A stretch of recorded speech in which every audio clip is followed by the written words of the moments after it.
বা সন্তান কেন মায়ের সুরত হয়, সন্তান কেন বাবার সুরত হয়। দেখবেন কোন কোন সন্তান মার চেহারা পায়, আবার কেউ কি বাবার চেহারাও পায়। সন্তান কি জন্য মায়ের মতো হয়, আবার এই সন্তানরা আবার কি জন্য বাবার জন্য হয়, বাবার মতো হয়। স্বামী স্ত্রীর হালাল ভাবে যখন তাদের যুদ্ধ শুরু হয়, মিলন যখন শুরু হয়, তখন দেখবেন যদি আল্লাহ রাসূল সাল্লাল্লাহু আলাইহি ওয়াসাল্লাম আব্দুল্লাহ ইবনে সালামের উত্তর দিকে বলেন, যদি এই মিলন যুদ্ধের ভিতরে ছেলে যদি অর্থাৎ স্বামী যদি বিজয়ী হয়, তাহলে সন্তানটা হবে স্বামীর চেহারায়। আর যদি স্ত্রী বিজয় হয়, ওই সন্তানটা হবে স্ত্রীর চেহারার মতো। বুঝতে পারছেন? যদি স্ত্রী বিজয় হয়, সন্তান ছেলে হোক মেয়ে হোক যেটাই হোক, ওই মায়ের আকার পাবে, মায়ের চেহারা সুরতের কিছু ভঙ্গি পাবে। আর যদি স্বামী বিজয় হয়, ছেলে হোক মেয়ে হোক, ওই স্বামী অর্থাৎ বাবার চেহারা সুরতের একটা কি আকার ভঙ্গিমা সে পাবে। এখন বলতেছে মুহাম্মদ তুমি এই কথাও সত্য বলছো, তোমার এই উত্তর সঠিক, এই উত্তর সঠিক। আর 3 নাম্বার প্রশ্নটা যে বলতেছিলাম যে জান্নাতের খাবার কি হবে, প্রথম বলছে জান্নাতীদেরকে জান্নাতে যখন দিব সর্বপ্রথম খাবারটা কি দিব। হাদিসের ভিতরে ওই যে নাসাই শরীফের 1493 নম্বর হাদিসের ভিতরে বলেন, আল্লাহ পাক রব্বুল আলামিন যখন জান্নাতীদেরকে জান্নাতে দিবেন, দেওয়ার পরে মাছের কলিজার একটা অতিরিক্ত অংশ আছে, মাছের কলিজা না, আমরা বরাবর আমাদের সমাজে সরে গেছে, আল্লাহ জান্নাতীদেরকে মাছের কলিজা দিয়ে খাওয়াইব। মূলত হাদিসের ভিতরে জান্নাতীদেরকে মাছের কলিজা দিয়ে খাওয়াবে এমন কিছু লেখা নাই, বরং লেখা আছে জান্নাতীদেরকে যে প্রথম খাবার খাওয়াবে মাছের কলিজার অতিরিক্ত একটা অংশ। অতিরিক্ত অংশ বলতে কলিজার মধ্যে দেখবেন ছোট ছোট, হাদিস পড়ার পর আমি যাচাই দিছি আসলেই আছে, ছোট ছোট আবার বেশ কি কয়েকটা জিনিস থাকে, এইটি দেখবেন কলিজার চাইতে বেশি মজা। এই উত্তর যখন দিচ্ছেন, বলছে তোমার 1 নাম্বার উত্তর জিজ্ঞাসা করছিলাম সর্বপ্রথম কিয়ামতের আলামত কি, এটা বলছো, এটা উত্তর সঠিক হয়েছে। 2য় নাম্বারটা জিজ্ঞাসা করছিলাম আপনার সন্তান কেন মায়ের মতো হয়, সেই সন্তানটা আবার কেন বাবার মতো হয়, সেই সঠিক উত্তর তুমি দিয়েছ। এই সেম উত্তর তুমি যেটা দিয়েছো এটা তাওরাতেও পেয়েছি, ইনজিলেও পেয়েছি, জাবুরেও পেয়েছি, বিদায় তুমি সত্য কথা বলেছ। এবং 3 নাম্বার মাছের অতিরিক্ত কলিজার অতিরিক্ত অংশ দিয়ে জান্নাতীদেরকে প্রথম খাবার দিবে, এই কথাটা বলছো, এই কথাটাও সঠিক। বিদায় আমি আর দেরি করতে চাই না, আমাকে পড়ায় দাও আশহাদু আল্লা ইলাহা ইল্লাল্লাহু ওয়া আশহাদু আন্না মুহাম্মাদান আবদুহু ওয়া রাসূলুহু। উত্তর সঠিক যখন পাইছে, তখনই আব্দুল্লাহ ইবনে সালাম থেকে আব্দুল্লাহ ইবনে সালাম রাদিয়াল্লাহু তাআলা আনহু হইছে। বুঝতে পারছেন? এরকম খাবার জান্নাতীদের খাবার আরো কেমন হবে। আমরা যখন সূর্য গ্রহণের নামাজ বা বৃষ্টি বর্ষণ নামাজ, আমরা আসলে এগুলো আমরা জানিও না, মানে কি পড়েও না, জানেও না। আল্লাহ রাসূল সাল্লাল্লাহু আলাইহি ওয়াসাল্লাম আমলে যখন সূর্য গ্রহণ হইতো, চন্দ্র গ্রহণ হইতো, আল্লাহ রাসূল নামাজে দাঁড়ায় গেছে, নামাজে দাঁড়িয়ে গেছে। যখন অতিরিক্ত বৃষ্টি না হইতো, যখন বৃষ্টির খুব অভাব ছিল, বৃষ্টি প্রয়োজন হইতো, তখন আল্লাহ রাসূল নামাজে দাঁড়ায় যেত। নামাজ দাঁড়ানোর পরে এই আমলটা আবার হয়, এই আমলটা আবার আমাদের হয়। কিন্তু এই যে সূর্য গ্রহণের নামাজ তাও আমরা পড়তে চাই না, চন্দ্র গ্রহণ নামাজ তাও পড়তে চাই না। আল্লাহ রাসূল সাল্লাল্লাহু আলাইহি ওয়াসাল্লাম যখন চন্দ্র গ্রহণ লেগে গেছে, সাহাবীদেরকে নামাজ দাঁড়াইছেন। আল্লাহ রাসূল সাল্লাল্লাহু আলাইহি ওয়াসাল্লাম তাকবীরে তাহরিমা বাদার পরে সূরা ফাতিহা তেলাওয়াত করছেন, সূরা মিলাইছেন।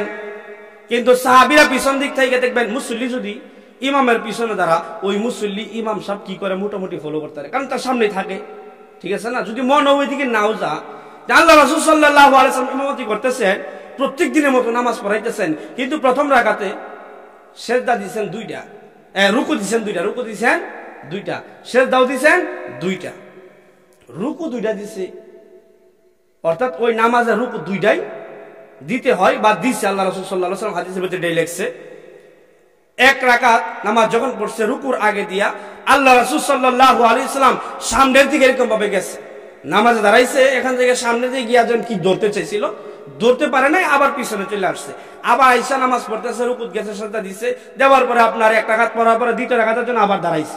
2য় রাকাতে যখন আবার দাঁড়াইছে, এরকম ভাবে তেলাওয়াত করতেছে, হঠাৎ মাঝখানে যেখানে দাঁড়াইছিল সেখান থেকে পিছনে চলে আসছে, পিছনে ভয়ে যখন প্রকম্পিত হয়ে পিছনে চলে আসছে, আবার সামনের দিকে চলে গেছে। 2 রাকাত নামাজ শেষ হওয়ার পরে সাহাবায়ে কেরাম জিজ্ঞাসা করছে, ইয়া রাসূলুল্লাহ, ইয়া হাবিবাল্লাহ সাল্লাল্লাহু আলাইহি ওয়াসাল্লাম, অন্যান্য দিন নামাজ পড়ি, কিন্তু আজকে যেমন আশ্চর্য একটা ঘটনা আপনার ভিতরে দেখলাম, অতীতে কোনোদিন নামাজ পড়লে সামনের দিকেও যান নাই, অতীতে কোনোদিন নামাজ পড়লে পিছনের দিকেও যান নাই, কিন্তু আজকে যখন নামাজ পড়ছেন প্রথম রাকাত দেখলাম আপনি সামনের দিকে গেছেন, সামনের দিকে গিয়া হাত বাড়ায় যেন কি ধরতে চাইছিলেন কিন্তু ধরতে পারেন নাই, কাহিনী কি?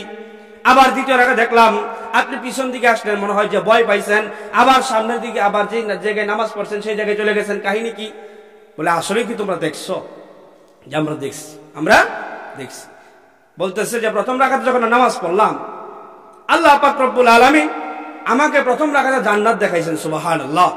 দ্বিতীয় রাকাতে আল্লাহ জাহান্নাম দেখাইছেন। মুসা আলাইহিস সালাতু ওয়াস সালাম অন্যান্য নবীরা বলছে আল্লাহ তোমার জান্নাতটা দেখতে চাই বলে সম্ভব না, আল্লাহ তোমার জাহান্নাম দেখতে চাই বলে সম্ভব না। আল্লাহ রাসূল সাল্লাল্লাহু আলাইহি ওয়াসাল্লাম আমাদের নবী বলছে আল্লাহ তোমার জান্নাতটা দেখতে চাই, তোমার জাহান্নামটাও দেখতে চাই। আল্লাহ রাসূল সাল্লাল্লাহু আলাইহি ওয়াসাল্লামের কথার উত্তরে আল্লাহ পাক রব্বুল আলামিন জিবরাইল আমিন আলাইহিস সালাতু ওয়াস সালামকে বলছেন মেরাজে আসলে আয়েশা তো দেখতে হবে, কিন্তু আমার বন্ধু যেহেতু চাইছে দেখার জন্য দেরি করে লাভ নাই, তোমার এক হাতে তোমার ডান হাতে আমার জান্নাত নিয়ে নাও, তোমার বাম হাতে আমার জাহান্নাম নিয়ে নাও। প্রথম রাকাতে জান্নাত দেখাইয়া দিবা, দ্বিতীয় রাকাতে জাহান্নাম দেখাইয়া দিবা, সুবহানাল্লাহ।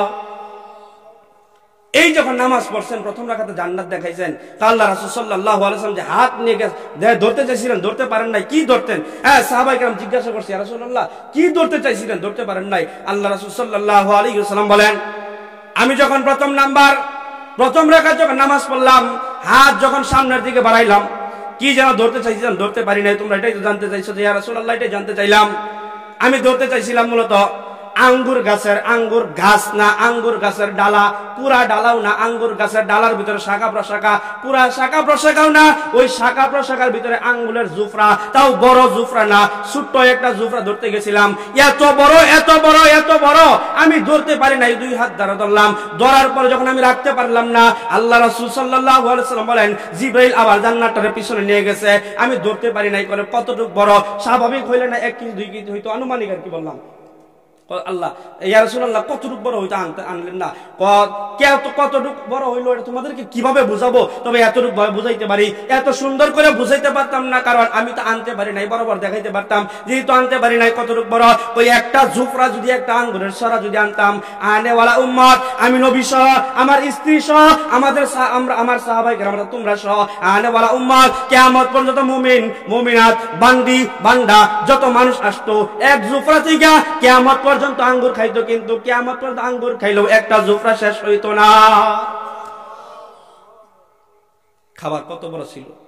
একটা আঙ্গুরের গাছ না, আঙ্গুর গাছের একটা ডালও না, ডালের শাখাও না, শাখার প্রশাখাও না, বলে আঙ্গুর গাছের আগায়। আঙ্গুর গাছ দেখছেন না অনেকেই, দেখবেন যে ডাল সাইডে গিয়া শাখা ছাড়ছে, প্রশাখা ছাড়ছে, একেবারে আগায় গিয়ে আঙ্গুরের জোফরা একটা হইছে। ওই একটা আঙ্গুরের সরা বা জুফরা আপনারা যেটা বলেন, এইটা যদি আল্লাহ রাসূল সাল্লাল্লাহু আলাইহি ওয়াসাল্লাম আনতেন, আল্লাহ রাসূল বলে আমি নিজে সহ, আমার স্ত্রীরা সহ, আমার সাহাবায়ে কেরাম তোমরা সহ, আনেওয়ালা উম্মত কিয়ামত পর্যন্ত যত মানুষ আসতো, যত বান্দা আসতো, বান্দি আসতো, সবাই যদি খাইতো একটা জুফরা শেষ হইতো। কত বড় খাবার! চিন্তা করছেন?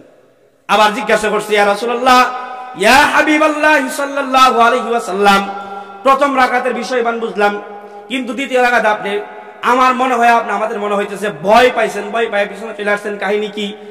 দ্বিতীয় রাকাতের কাহিনী হলো, দ্বিতীয় রাকাতে জিবরাইল বাম হাত দিয়া জাহান্নাম দেখাইছেন।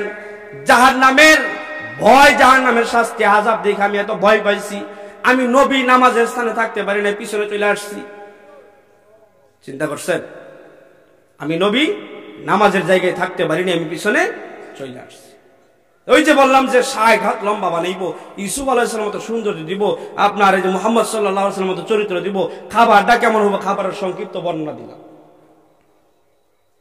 তারপরে কয়টা গুণ হইলে, কয় গুণে গুণান্বিত হইলে আল্লাহর জান্নাত পাওয়া যায়। জান্নাত কি দিয়ে বানাইছেন? স্বর্ণের ইট, রূপার ইট বললাম। জান্নাতের মশলা কি দিয়া হবে তা বললাম। জান্নাতের কঙ্কর কি দিয়া হবে তা বললাম।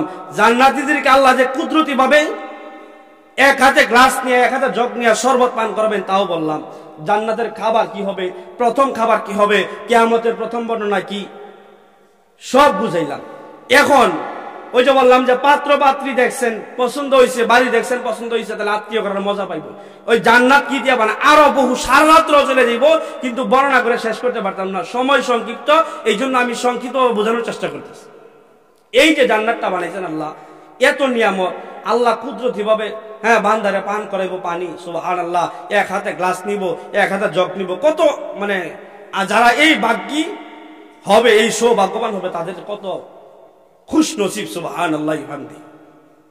এই জন্য বলে কদ আফলাহাল মুমিনুন, মুমিনরাই হলো সফল কাম।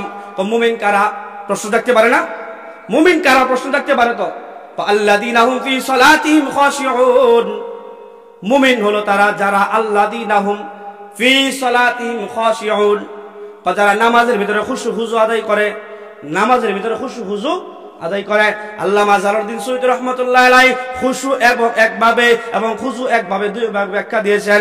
খুশুর ব্যাখ্যা দিয়েছেন, আমরা বলি না খুশু খুজু, অনেকেই বলি যে খুশু খুজু নামাজ পড়ো, ঠিক আছে না? খুশু খুজু কি তাও অনেকেই হয়তো জানি না, বা জানি না থাকলে আবার বলি। খুশু খুজু এর অর্থ কি, এর মানেটা কি? খালি খুশু খুজুই বলি, আরবি শব্দ বাংলাটা কি? আল্লামা জালালউদ্দিন সৈয়দী রাহমাতুল্লাহ আলাইহি বলেন, আপনার খুজু এর ব্যাখ্যা দিচ্ছেন। খুজু এর ব্যাখ্যা হলো হাত, পা, অঙ্গ প্রত্যঙ্গ, চোখ, কান, আপনার কি এগুলা কি নামাজের ভিতরে ঠিক রাখা, নামাজের ভিতরে ঠিক রাখা। আমি যখন আল্লাহর সামনে দাঁড়াইলাম নামাজ পড়ার জন্য, চেয়ারম্যান সাহেবের সামনে যখন মেম্বার দাঁড়া, তখন তো এমন ভাবে সোজা হয়ে দাঁড়া, লড়াইলি নিয়ে একটা কাট কমে যা।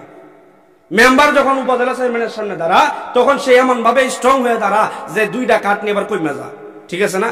লড়াচড়া করা করে না। কিন্তু হাজারো চেয়ারম্যানের চেয়ারম্যান, হাজারো বাদশার বাদশা, যে আল্লাহ পাক রব্বুল আলামিন যাদেরকে ওয়ান টাইম ম্যানেজার বানাইছেন, ওয়ান টাইম ম্যানেজার বানাইছেন, শুধু ম্যানেজারি করে গেছে এতটুকুই না, ম্যানেজারি করে গেলাম ততটুকুই না, আল্লাহ পাক রব্বুল আলামিন কিয়ামতের দিন বলবে, আলা সাবধান হও, কুল্লুকুম রাঈন ওয়া কুল্লুকুম মাসউলুন আন রাইয়াতিহি, প্রত্যেকই দায়িত্বশীল এবং দায়িত্ব যা আদায় করছো, কে কতটুকু আদায় করছো, দায়িত্ব জবাব দিয়া জান্নাতে যাও, জবাবটা দিয়া জান্নাতে যাও। এই দুনিয়ার একটা সাধারণ মানুষ আরেকটা সাধারণ মানুষের সামনে, অর্থাৎ একটা হলো উপর মহলের পদে আছে, একটা একটু নিচু মহলের পদে আছে, এই বিধায় উপর মহলের লোকের সামনে নিচু মহলের লোকটা দাঁড়াইতে গেলে চেয়ারম্যানের সামনে মেম্বার স্ট্রং হয়ে দাঁড়া, আপনার উপজেলা চেয়ারম্যানের সামনে আপনার ইউনিয়ন চেয়ারম্যান খুব শক্ত হয়ে দাঁড়া, আপনার কি ম্যাজিস্ট্রেটের সামনে দাঁড়া, এরকম ভাবে কি আপনার এমপির সামনে উপজেলা চেয়ারম্যান খুব স্ট্রং হয়ে দাঁড়া, কারণ না জানি খুব বেয়াদবি হয়ে যায় এই কথা। কিন্তু হাজারো সরদারের সরদার আহকামুল হাকিমিন, যেদিন উনাকে ছাড়া দ্বিতীয় আর কোনো বিচারপতি থাকবে না, বলবো তোমরা দুনিয়ায় যে যত বড় বিচারপতি ছিলা, ওই বিচার কি করছো না করছো ওগুলার জব আমার কাছে দাও, কারণ তোমরা ছিলা ওয়ান টাইম আর আমি আছি ফুল টাইম, এই জন্য আমি ফুল টাইম মালিকের কাছে জবাব দিয়া তারপর যাও, কারণ হক কি আদায় করছো কিনা, হক কি আদায় করছো কিনা। গত বছর আপনাদের বয়ান করছিলাম, মনে আছে কিনা, বাদশাহ আলমগীর টুপি বিক্রি করে তার সংসার চালাইছে, বলছিলাম আপনাদের এখানে। বাদশাহ আলমগীর টুপি বিক্রি করিয়া সংসার চালাইছে, রাষ্ট্র কোষাগারটা সে এক টাকাও দখল করে না, এক টাকাও কি সে খাই নাই। শুধু এটা না, উমর রাদিয়াল্লাহু আনহু যখন রাষ্ট্রনায়ক ছিলেন, উমর রাদিয়াল্লাহু তাআলা আনহুর কাছে একজন বিচার নিয়ে গেছে, বিচার নিয়ে যাওয়ার পরে উনি কফি বাতি জ্বালাইছে, রাষ্ট্রের হিসাব করতেছেন, রাষ্ট্রীয় টাকা দিয়ে রাষ্ট্রের বাতি জ্বালাইয়া হিসাব করতেছেন। হিসাব করার পরে উনার কাছে ব্যক্তিগত একটা বিচার নিয়ে গেছেন, ব্যক্তিগত একটা বিচার নিয়ে গেছেন। উমর রাদিয়াল্লাহু জিজ্ঞাসা করছে, তুমি কি রাষ্ট্রীয় বিচার নিয়ে আসছো না তোমার ব্যক্তিগত বিচার? বলছে, আমি তো ইয়া আমিরুল মুমিনিন, আমি আপনার কাছে আমার ব্যক্তিগত একটা বিচার নিয়ে আসছি, ব্যক্তিগত একটা বিচার নিয়ে আসছি। উমর রাদিয়াল্লাহু আনহু এই কথা বলতেই ফু দিয়ে রাষ্ট্রের বাতিটা নিভাইয়া দিছে, রাষ্ট্রীয় টাকা দিয়া যে বাতি জ্বলতেছিল সেই বাতিটা নিভাইয়া দিছে। তার মানে উনি তো অবাক হয়ে গেছে, সাহাবী, আপনার কাছে ভালো কথা বিচার নিয়ে আসলাম, আপনি বাতি বন্ধ করে দিলেন। বল, তুমি যে রাষ্ট্রীয় বাতি দিয়া তোমার ব্যক্তিগত বিচার করার পাওয়ার আমার নাই। রাষ্ট্রীয় টাকা দিয়ে যে বাতি জ্বলে সেই বাতির আলো দিয়ে তোমার ব্যক্তিগত বিচার করার পাওয়ার আমার নাই, বিদায় তোমার ব্যক্তিগত বাতি থাকলে জ্বালাও, না হয় অন্ধকারে বিচার দাও। কারণ রাষ্ট্রের টাকা দিয়ে যে বাতি জ্বলতেছে, আমি রাষ্ট্রের গণনা করতেছি, রাষ্ট্রীয় হিসাব কি করতেছি, আমি সারাদিন কি করলাম, আগামীকালকে কি করব, রাষ্ট্রীয় কাজে হিসাব করতেছি, রাষ্ট্রের বাতি আমার জন্য ব্যবহার করা যায়। যেহেতু তোমার ব্যক্তিগত বিচার আনছো, তোমার ব্যক্তিগত বিচার রাষ্ট্রীয় বাতি জ্বালায় শোনার অধিকার আমার নাই। এই জন্য বলবো, কে কতটুক দায়িত্ব পালন করলা, কে কতটুক দায়িত্ব পালন করলা। শুধু মেম্বার, চেয়ারম্যান, এমপি, মন্ত্রী, ইমাম, মুয়াজ্জিন, খতিব, খাদেম তারাই যে ফাঁসবো এমন না, আপনিও ফাঁসবেন, আমিও ফাঁসবো। কারণ আমিও একটা সংসারের মেম্বার, আপনিও একটা সংসারের মেম্বার। আপনার অধীনে ছেলে আছে, মেয়ে আছে, মা আছে, বাবা আছে, ভাই আছে, বোন আছে, শ্বশুর শাশুড়ি আছে। তাদেরকে কতটুকু আপনি রাখছেন, তাদের হক কতটুকু পালন করছেন? আপনার উপর হক ছিল আপনার বোনকে পর্দা করুন, আপনি পর্দা করেন নাই। আপনার উপর হক ছিল আপনার মাকে পর্দা করুন, আপনি পর্দা করেন নাই। আপনার উপর হক ছিল আপনার ফ্যামিলিকে পর্দা করুন, তাও করেন নাই। এগুলো কতটুকু মানছেন? বিদায় শুধু বলবেন যে হুজুর খালি মেম্বার চেয়ারম্যানই ধরছে না, সবাইই দুর্বল, সবাই সব দিক দিয়ে মেম্বার চেয়ারম্যান। কারণ ফ্যামিলি তো একজনের অধীনে চলে, যে কারো, ঠিক আছে না? ফ্যামিলির যে কর্তা থাকে, ফ্যামিলির যে মূল থাকে, সেই ফ্যামিলির মেম্বার। সমস্ত ফ্যামিলির জব সে দিব। কি করলা, কি করাইলা? তুমি যদি বলতা নামাজ পড়তো, তুমি বলো নাই বিদায় নামাজও করে নাই। এই জন্য বললাম, সফল কাম শুধু একটাই, এই জগতে ঈমান আমল নিয়ে যে দুনিয়া ত্যাগ করতে পারছে সেই হলো সফল কাম। কদ আফলাহাল মুমিনুন, মুমিনরাই হলো সফল কাম। যে মুমিন কারা?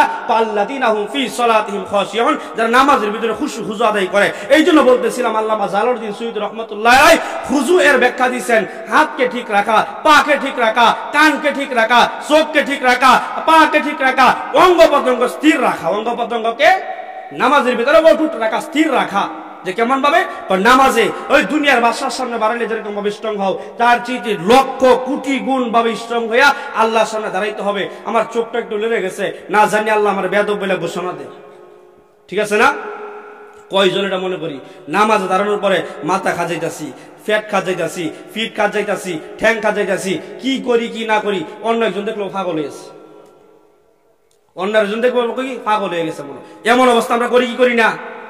অথচ নামাজ দাঁড়ানোর পরে আমরা যে আল্লাহর কাছে আহকামুল হাকিমিন, তিনি সবচেয়ে বড় হাকিম, তিনি সবচেয়ে বড় বিচারক, তিনি সবচেয়ে বড় মালিক। উনার চেয়ে বড় কোনো মালিক নাই, উনার চেয়ে বড় কোনো সর্দার নাই, উনার চেয়ে বড় কোনো খাওয়ানেওয়ালা নাই, উনার চেয়ে বড় কোনো মারনেওয়ালা নাই, উনার চেয়ে বড় কোনো হায়াত দেনেওয়ালা নাই, উনার চাইতে বড় কোনো মালিক নাই।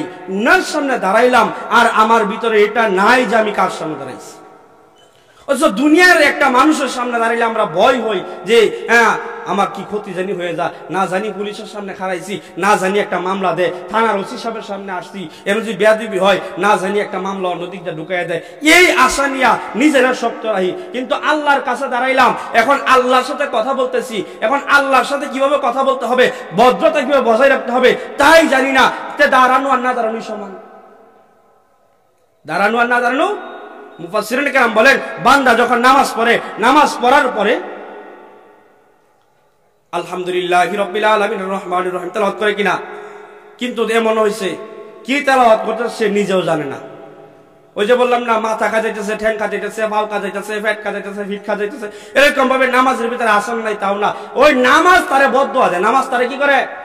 বদদুয়া দেয় আল্লাহর কাছে। আল্লাহ আমার তারে ফুঙ্গ বানাইছে, সে আমারে ফুঙ্গ বানাইছে, আমার হাত লোলা বানাইছে, পা লোলা বানাইছে, আমাকে অন্ধ বানাই দিছে, আমার গার মটকাই দিছে। আল্লাহ আমি নামাজ হইয়া তার জন্য আপনার কাছে বদদুয়া করি, তারও হাত ভাঙিয়ে দাও, তারও পা ভাঙিয়ে দাও, তারও লুলা বানায় দাও, তারও ঠক বানায় দাও, তারও গার ভাঙিয়ে দাও, কারণ সে আমার নষ্ট করছে। বিদায় আমি তার জন্য ভালো কিছু দোয়া করতে পারি না, এই জন্য আমিও দোয়া করি তারও নষ্ট বানিয়ে দাও। নামাজে বদদুয়া দেয়, নামাজে কি করে? আর এই নামাজ আল্লাহর কাছে গিয়ে স্থান বানা। আল্লাহ পাক রব্বুল আলামিন নামাজ ডাইরেক্ট ফেরেশতার মাধ্যমে ঠেকায়া ওই মিল আমারে না হেম যা, তোর নামাজ লইয়া তোর নামাজ লইয়া তুই যা। তদ্রুপভাবে নামাজ যদি হেফাজত করে, ওই নামাজ আল্লাহর কাছে দোয়া করে, আল্লাহ সে আমাকে সুন্দরভাবে হেফাজত করছে, আল্লাহ তুমিও তারে হেফাজত কইরো, তুমিও তারে হেফাজত করো। আর এই নামাজে কবরের আযাব ঠেকাইব, এই নামাজে মিজানের পাল্লায় ওজন দিব, এই নামাজে ফুলসিরাত পার করতে সহজ হয়ে দিব, এই নামাজে কিয়ামতের দিন যখন আর কোন ছায়া থাকবে না, আর কোন কারো দিকে কোন তাকানোর সময় থাকবে না, মা আর মা থাকবে না, বাবাও বাবা থাকবে না, বোন বোন থাকবে না, ভাইও ভাই থাকবে না, কেউ অন্য কেউ কারো দিকে তাকাইবে না এবং কেউ কারো চিনবে না। ওই দিন নামাজ সঙ্গী হবে, ওই দিন রোজা সঙ্গী হবে, ওই দিন হালাল খাওয়া সঙ্গী হবে, ওই দিন হারাম সঙ্গী হবে না, ওই দিন সুদ সঙ্গী হবে না, ওই দিন ঘুষ সঙ্গী হবে না, ওই দিন নেক আমল এবং ঈমানটাই শুধু সঙ্গী হবে। ওই যে নামাজ পাহারা দিব আল্লাহ, ওই যে সে আমার হেফাজত করছিল, আল্লাহ তোমার আমি কই, আল্লাহ তুমি মিজানের ফাল্লায় তার হেফাজত করো, আল্লাহ তুমি ফুল সিরাতের সহজে পার করে দাও, এখানেও তার হেফাজত করো, আল্লাহ কবরে আযাব দিও না, এখানেও হেফাজত করো আল্লাহ। এখানে আর কোনো মানুষ নাই, মা ছেড়ে দিছে, বাবাও ছেড়ে দিছে, ভাই ছেড়ে দিছে, বোন ছেড়ে দিছে, সন্তান ছেড়ে দিছে, স্ত্রী ছেড়ে দিছে আল্লাহ। এখন আমি নামাজ তো আর ছাড়তে পারি না, আমি নামাজের হেফাজত করছে আল্লাহ, আমি নামাজে সুপারিশ করি, তুমিও তার হেফাজত করো। এই জন্য হুজুর ব্যাখ্যা কি? হুজুর ব্যাখ্যা হলো অঙ্গ প্রত্যঙ্গকে ঠিক রাখা, আর খুশুর ব্যাখ্যা হলো একমাত্র দিলকে ঠিক রাখা, কলবকে ঠিক রাখা। কিন্তু আমাদের সমাজে এমন বহু নামাজি আছে, নামাজ পড়তে দাঁড়াইছে, সাইড দুহানের মালিক, এশার নামাজ পড়তে দাঁড়াইছে, দাঁড়ানোর পরে ইমাম সাহেব সালাম ফিরাইছে, ইমাম সাহেব বলে 3 রাকাত নামাজ পড়ছে, সে আর ওই দিকতে নামাজ ধরে নাই, বলছে ইমাম সাহেব হুজুর আজকে 3 রাকাত নামাজ পড়লেন, কারণ কি? ইমাম সাহেব মনে করতেছে ইমাম সাহেব সন্ধি খাইতেছে, কি হলো আসলে 3 রাকাত। ইমাম সাহেব কয় মে ইমাম সাহেব আমি আসলে হিসাব করছি 3 রাকাত নামাজ পড়ছেন, কারণ কি? নামাজ যে 3 রাকাত পড়লাম, আপনি দলিলটা দেন কিভাবে 3 রাকাত নামাজ হচ্ছে? প্রত্যেক দিন এশার নামাজ দাঁড়াই আমি 4টা দোয়ানের হিসাব করি, আজকে 3টা দোয়ানের হিসাব করলাম, আরেক দোয়ান গেল কই, তার মানে অবশ্যই আপনি 3 রাকাত নামাজেই পড়ছেন। তাহলে চিন্তা করেন, হ্যাঁ কয় নাম্বার নামাজি, কয় নাম্বার নামাজি? এই জন্য অন্তরকে ঠিক রাখা, হুজুর ব্যাখ্যা হলো কি অন্তরকে ঠিক রাখা। এই জন্য খুজু এগুলো আদায় করতে গিয়া মুফাসসিরিনে কেরাম 3 ভাগে বিভক্ত করছেন। 1 নাম্বার চোখ, এই চোখকে আবার 4 ভাগে বিভক্ত করছেন। নামাজের ভিতরে খুজু আদায় করতে হবে, 3 ভাগে বিভক্ত করছেন। এটাকে বিভক্ত করার পরে এই চোখকে আবার 4 ভাগে বিভক্ত করছেন। বান্দা যখন আল্লাহু আকবার বইলা আলহামদুলিল্লাহি রাব্বিল আলামিন রহমানির রহিম তেলাওয়াত করবে, এই অবস্থায় ততক্ষণ দাঁড়ায় থাকবে, রুকু রাখবেন দাঁড়াইতে থাকে বান্দারা, মুসল্লি রুকু যাওয়ার আগ পর্যন্ত দাঁড়ায় থাকে তো নাকি? নাম রাখলে কেমন বসে থাকে, দাঁড়ায় থাকে না? বান্দা যখন দাঁড়ানো অবস্থায় নামাজ পড়বে, যতক্ষণ দাঁড়ায় থাকবে তার 2 চোখ থাকবে সেজদার জায়গায়। 2 চোখ কোন জায়গায়? সেজদার জায়গায়। যখন বান্দাটা রুকুতে চলে যাবে, আল্লাহু আকবার বলে রুকুতে গিয়ে সুবহান রাব্বিল আযীম বলবে, আল্লাহ আমার একমাত্র সম্মানিত মালিক, আল্লাহ সবচেয়ে সম্মানিত। এই কথা যখন রুকুতে গিয়া মাথা নত করে স্বীকার করবে, তখন বান্দার 2 চোখ থাকবো 2 পায়ের বৃদ্ধাঙ্গুলির দিকে, 2 পায়ের বৃদ্ধাঙ্গুলির দিকে। বুঝানোর জন্য বলতেছি, বুঝেন যে হুজুর সুট্টুর দিল না, কি ওয়াজ করলো কইতে আয়া। চোখকে আল্লাহ 4 ভাগে, মুফাসসিরিনে কেরাম 3 ভাগে বিভক্ত করছেন। দাঁড়ানো অবস্থায় সেজদার জায়গায় 2 চোখ থাকবে, রুকু অবস্থায় 2 পায়ের বৃদ্ধাঙ্গুলির দিকে চোখ থাকবে। তদ্রূপভাবে সেজদা অবস্থায় 2 চোখ থাকবে নাকের দিকে। 2 চোখ কোন দিকে? নাকের দিকে। আবার যখন বসবে আত্তাহিয়াতু প্রথম বৈঠক, দ্বিতীয় বৈঠক, তাশাহুদ যখন বসবে, প্রথম বৈঠকে শুধু তাশাহুদ পড়বে, দ্বিতীয় রাকাত তাশাহুদের পরে দুরূদ শরীফ, তারপর দোয়া মাসুরা পড়বে। তো এই সময় 2 হাঁটুর মাঝখানে তার চেহারা থাকবে, চোখ থাকবে, 2 হাঁটুর মাঝখানে চোখ থাকবে। তদ্রূপভাবে 2য় নাম্বার বলছে কানকে ঠিক রাখা, কানকে ঠিক রাখা। অর্থাৎ আমি কি তেলাওয়াত করতেছি, আমি কি তেলাওয়াত করতেছি। দেখবেন মুসল্লি নামাজি যত আস্তেই তেলাওয়াত করুক না কেন, যত আস্তেই তেলাওয়াত করুক, সে দেখবেন কমপক্ষে তার কান দ্বারা শোনে, ঠিক আছে না? আমি যত আস্তেই তেলাওয়াত করি, কমপক্ষে আমার তেলাওয়াত আমি শুনবো, বা আমার তেলাওয়াত আমি কমপক্ষে বুঝতে পারবো। নামাজি যে তেলাওয়াত করে, তেলাওয়াতটা তার সহি কিনা, তেলাওয়াতটা বুঝতেছি কিনা, তার তেলাওয়াতটা সে নিজে বুঝতেছি কিনা, এটা অটুট রাখা, এটার উপর ইস্তেকামাত থাকা, এটা হলো খুশুর 2 নাম্বার। 3 নাম্বার হলো অন্তরকে ঠিক রাখা, অন্তরকে ঠিক রাখা। নামাজে দাঁড়াইলাম, নামাজের পরে আপনার বুঝির কোনা বাজারে মন গেছে, আবার পশ্চিম বালিসান্দা আসে, আবার কান্দা হরা যা, আবার দুর্গাপুর যা, আবার আপনার এই যে এই সমস্যার নদীর যা, আবার কলমা আন্দা যা, এরকম ভাবে দৌড়াদৌড়ি করতেছে, এরকম অবস্থা ইমাম সাহেব নামাজ শেষ করে যাচ্ছে, এটা কোনো খুশু আদায় হলো না। 3 ভাগের ভিতরে চোখকে 4 জায়গায় ঠিক রাখা, এরপরে কানকে নিজে কি বলতেছি, আর যদি ইমামের উপর ইক্তেদা করি, ইমাম সাহেব কি বলতেছে তাদের মন দিয়ে শুনি। আর 3 নাম্বার হলো কি, অন্তরকে ঠিক রাখা নামাজের ভিতরে। অন্তরকে ঠিক রাখা কিসের ভিতরে? নামাজের ভিতরে। নামাজি হলো 5 প্রকার। নামাজি কয় প্রকার? নামাজি কয় প্রকার? আরো জুড়ে হাত দেখান, হাত দেখান। নামাজি কয় প্রকার? ফলাফল 5 প্রকার। ফলাফল কয় প্রকার? নামাজি কয় প্রকার? ফলাফল কয় প্রকার? নামাজিও 5 প্রকার, ফলাফল 5 প্রকার। 1 নাম্বার নামাজি হয়তো মাঝে মাঝে জানাজার নামাজ পড়ে, বিশাল গুরুত্ব আছে জানাজার নামাজে, আর নাহলে জুমার নামাজ পড়ে, আর নাহলে 2 ঈদের নামাজ পড়ে, এটা হলো 1 নাম্বার নামাজি। 1 নাম্বার নামাজি। দেখবেন ফজরের নামাজ নাই, জোহর নাই, আসর নাই, আর ফজর এবং জোহর আজানে কলিমুতি মরে গেছে, 10টা জানাজা গোসল করে 8টা বাজে রেডি জানাজা পড়ুন লাগবো। 10টা বাজে জানাজা পড়িয়া আবার হুইতা ঘুম দিছে, আসর গেছে, মাগরিব গেছে, আশা গেছে, পরে জিগা বৌবা তুই সিদিলা বাদ দাও। আসর জোহর মাগরিব আশা একটারও খবর নাই। ফরজ নাই, নফল লয়ে টানাটানি। ফরজে আইন যেটা এটা কোনো মূল্য নাই, ফরজে কিফায়া লয়ে সে টানাটানি। 2 ঈদের নামাজ, ওয়াজিব নামাজ, এগুলো লয়ে টানাটানি। আসলে ঈদের দিন ফজর নামাজও পড়ছে না, এই নামাজের দাম আছে। সারা সপ্তাহ 34 ওয়াক্ত নামাজের কোনো খবর নাই, জুমার নামাজের সময় টানাটানি। জুমার নামাজ তো ফরজ না, জোহর নামাজ, ফজর নামাজ, আসর নামাজ এগুলো তো ফরজ ছিল। নামাজি 5 প্রকার। নামাজি কয় প্রকার? 1 নাম্বার নামাজ পড়ে মাঝে মাঝে, অথবা নামাজ ধরে আর ছাড়ে। নামাজ ধরে আর ওই যে জোহর পড়ছে, আসর নাই, আসর পড়ছে, মাগরিব নাই, মাগরিব পড়ছে, আশা নাই, আশা বললে ফজর নাই, অথবা শুধু ঈদের নামাজ পড়ছে, অথবা শুধু জানাজার নামাজ পড়ে। এই নামাজ ধরে ছাড়ে, ধরে ছাড়ে, এই নামাজির কোনো ফায়দা নাই। এই যে যেই কয়টা নামাজ পড়লো, এই নামাজে চেষ্টা করবো তারা জান্নাতে নেওয়ার জন্য, কিন্তু বাকি যেই ওয়াক্ত নামাজ পড়ছে না, যেই কয় রাকাত, যেই কয় ওয়াক্ত নামাজ পড়ে নাই, এই জান্নাত, এই নামাজি এবং যেই নামাজগুলো কাজা করছে বা পড়ে নাই এবং যেই নামাজগুলো পড়ছে, তারে মাঝখানে দিয়া 2-1 নামাজ যেটাকে পড়ছে এক দিকে থাকবো, যেগুলো পড়ে নাই এদিকে এক দিকে থাকবো, তারে 2 হাত দিয়ে 2 দিকে টান দিব। এই যে নামাজ পড়ছে, জোহরের নামাজ যদি পড়ে থাকে, বাকি সারেব তো পড়ে নাই, কথার কথা। জোহরের নামাজে বলবো, বাকি সারেব করে আসর, মাগরিব, এশা, ফজর, আমি তোর ডাক দিছি হুন যে কি কও। আমি যে জোহর হয়ে তোরা বললাম আসর পড়ছে না, মাগরিব পড়ছে না, এশা পড়ছে না, ফজর পড়ছে না, খালি জোহরই পড়ছি, এখন তোর হওয়ার বেশি না আমার হওয়ার বেশি? 4 ওয়াক্ত পড়ছে না, 1 ওয়াক্ত পড়ছে, এখন কি 4 ওয়াক্ত পড়ছে না 1 ওয়াক্ত পড়ছে? 1 ওয়াক্ত নামাজ তোর পাওয়ার থাকলে তুই জান্নাতে চলে যা। আমি তো পারতাছি না, কারণ কি আমারে একলা হেফাজত করছে, তোরে 60 জন, তুই জোহর, আসর, মাগরিব, এশা, ফজর হেফাজত করছে না, বিদায় আমি টানলেও পারতাম না, তুই জান্নাতে উঠে যা।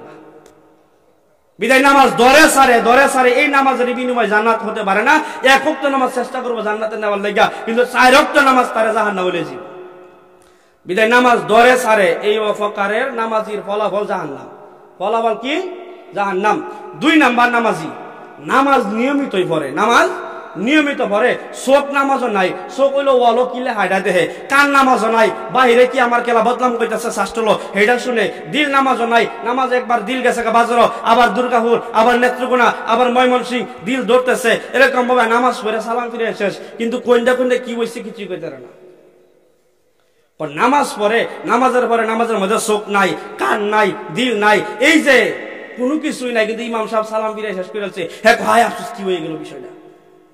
ওই যে নামাজ ঠিক মতোই করলো, সময়ও ব্যয় করলো, কিন্তু নামাজের ভিতরে খুশু নাই, এই বিদায় নামাজ আর নামাজ রইল না, এই নামাজে বদদুয়া দিব। ওই যে বললাম না, আল্লাহ আমার নষ্ট করছো, তুমি তারা নষ্ট করে দাও, আমার হেফাজত করে নাই, তারা হেফাজত করার দরকার নাই, ওই নামাজে বদদুয়া দিব, আল্লাহ আমার ঠিকই নষ্ট করছে, বিদায় আমি তারা হেফাজত করতে চাই না, আল্লাহ তুমি তারা নষ্ট করে দাও।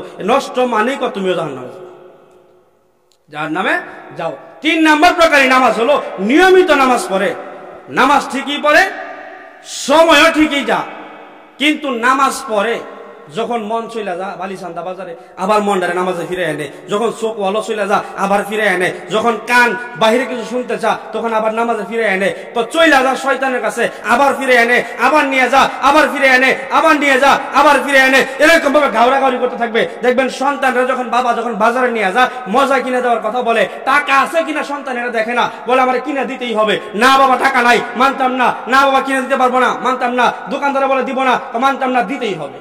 গাওড়াগাড়ি করে কিনা সন্তানরে? এই যে আজকেও তো অনেক সন্তান অনেক বাবা লোক গাওড়াগাড়ি করছে, দোকানে আসছে মজা কিনে দিলে হয়তো কিনে দিতে পারছে না, বা কম কিনে দিচ্ছে, তার মন মতো হইছে না।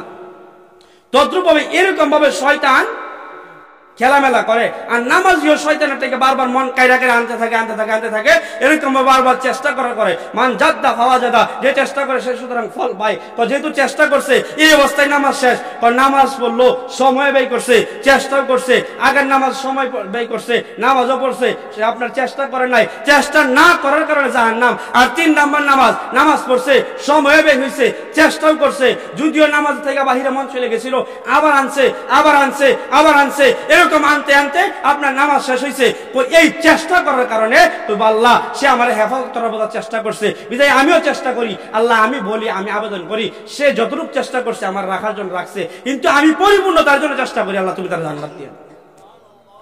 3 নাম্বার প্রকার জান্নাত বিনিময় নামাজের। নামাজ পড়ছে, চেষ্টাও করতেছে, এবং চেষ্টা করার কারণে বিনিময় হলো জান্নাত। আর 4 নাম্বার নামাজ হলো গাউস কুতুব পীর মুর্শিদের নামাজ। তারা নামাজ পড়ে, নামাজের ভিতরে মন দ্বারা অটল রাখাই, মন নামাজের বাহিরে জানা, ওইরকম নামাজ পড়ে। এই নামাজের বিনিময় হলো কি? 4 নাম্বার নামাজির বিনিময় হলো আল্লাহর জান্নাত, সুবহানাল্লাহি ওয়া বিহামদিহি। আর 5 নাম্বার নামাজি হলো নবী রাসূলদের নামাজ, আম্বিয়া আলাইহিস সালাতু ওয়াস সালাম নামাজ। তারা তো নিষ্পাপ, তাদের জীবনে কোনো গুনাহ নাই, তাদেরকে শয়তান আক্রমণ করতে পারে না, তাদের নামাজের বিনিময় হলো জান্নাত। তা নামাজি 5 প্রকার। নামাজি কয় প্রকার? 1 নাম্বার নামাজ দরে সারে, যেই নামাজ ধরছে এই নামাজ চাইবো জান্নাতে নেওয়ার জন্য, কিন্তু যেই নামাজ ছাড়ছে এই নামাজ তারা জাহান্নামে ঢুকবে।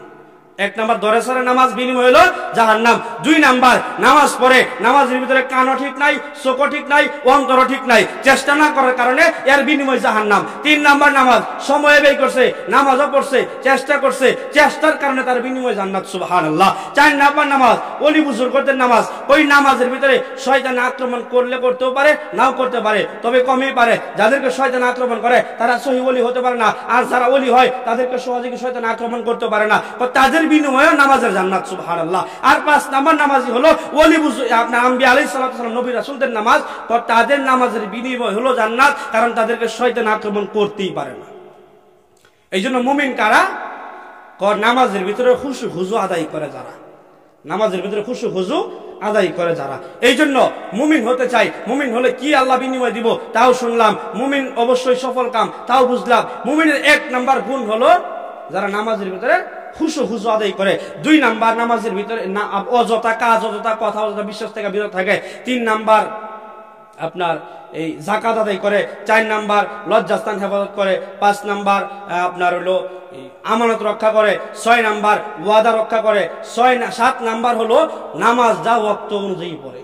এই মুমিনের হলো 7 গুণ। এই 7টা আয়াতের পরে আল্লাহ পাক রব্বুল আলামিন বলে, হাবিব আপনি জানিয়ে দেন, উলাইকা হুমুল ওয়ারিসুন আল্লাযীনা ইয়ারিসুনাল ফিরদাউসা হুম ফিহা খালিদুন। ওই যে ফিরদাউস, জান্নাতুল ফিরদাউসের নাম আবার এখানে এই 7টা গুণ যাদের ভিতরে থাকবো তো তারাই হবে ওই ওয়ারিস, অর্থাৎ জান্নাতুল ফিরদাউসের ওয়ারিস। তো জান্নাতুল ফিরদাউসের ওয়ারিস হলে তারা কি হবে? আল্লাযীনা ইয়ারিসুনাল ফিরদাউসা হুম ফিহা খালিদুন। যারা জান্নাতুল ফিরদাউসের ওয়ারিস হবে তারা চিরদিন থাকবে, এখান থেকে আর কোনো দিন বের হবে না। এই জন্য যেন মুমিনের 7টা গুণ যেন নিজের জিন্দেগিতে গঠিত করতে পারি, আর নামাজ যেন খুশু খুজু আদায় করতে পারি, আর নামাজের যেন প্রথম প্রকার না হইয়া, দ্বিতীয় প্রকার না হইয়া, তৃতীয় এবং চতুর্থ প্রকার যেন হইতে পারি, পঞ্চম প্রকার তার হইতে পারবো না, সম্ভব না। এই জন্য আল্লাহ পাক রব্বুল আলামিন যেন নামাজ খুশু খুজু আদায় করে যেন পড়তে পারি, এবং 7টা গুণ যেন নিজের ভিতরে ফিট করতে পারি। 1 গুণের বর্ণনা দিতে সময় শেষ হয়েছে। ইনশাআল্লাহ ভবিষ্যৎ যদি রিজিক থাকে ইনশাআল্লাহ বাকি শোনাবো। ওমা তৌফিক ইল্লা বিল্লাহ। আমার জন্য দোয়া চাই, এবং আমার মা বাবা, ফ্যামিলির জন্য, আপনার সবার মুরব্বি